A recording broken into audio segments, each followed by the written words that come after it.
برج الأسد يا برج الأسد، اتحسدت. اتحسدت على هيبتك، واتظلمت من أقرب الناس ليك. اتحسدت على كل حاجة، على ضحكتك، على كلامك. اتحسدت حتى على لبسك البسيط جدا. اتحسدت على كل كلمة بتطلعها. اتحسدت على صورة بتضحك فيها وانت من جواك بتموت. اتظلمت من أقرب الناس ليك. حسيت ان أقرب الناس ليك مش بيحبوك. حسيت ان هم ظلموك، وهم فعلا ظلموك.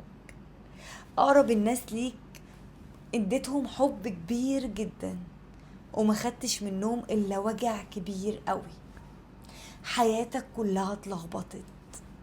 حياتك باظت بسبب الحسد والعيون اللي عليك. نفسك ترتاح، مش لاقي الراحة.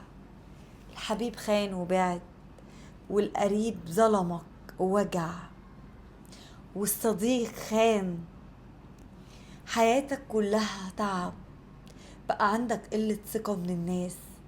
مبقتش عارف تثق في صديق ولا قريب ولا حبيب.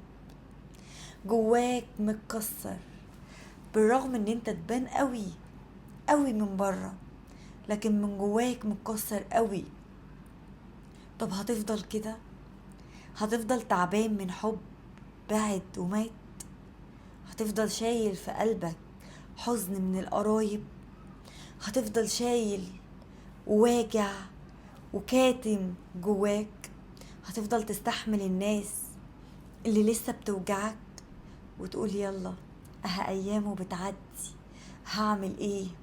هروح فين؟ هعيش مع مين؟ هي دي حياتي. وبترضى بأمرك الواقع برغم هيبتك وقوتك. لكن الحب بيكسرك وبيوجعك وبيخليك تستحمل.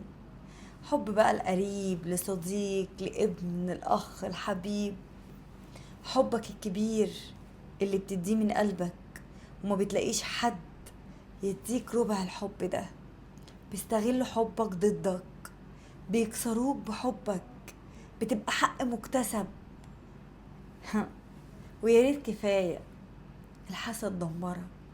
وقف شغلك، وقف ضحكتك. حتى ضحكتك بقت مزيفة. خناقات وحاجات بايظة ودنيا واقفة وقلة حظ وقدر بايظ ونصيبك رايح. لكن ربنا هيرجع لك كل حاجة حلوة، لأن ربنا ما بيرضوش الظلم. وانت اتظلمت واتوجعت، فربنا أكيد هيرضيك. كل اللي عليك قول يا رب، وثق ان اللي جاي أحلى ليك. أنا واثقة ان ربنا هيكرمك برزق وحب وأصدقاء وعيلة جديدة تحبك بجد. انت بس قول يا رب. انتوا فين؟ خلص الكلام، سلام.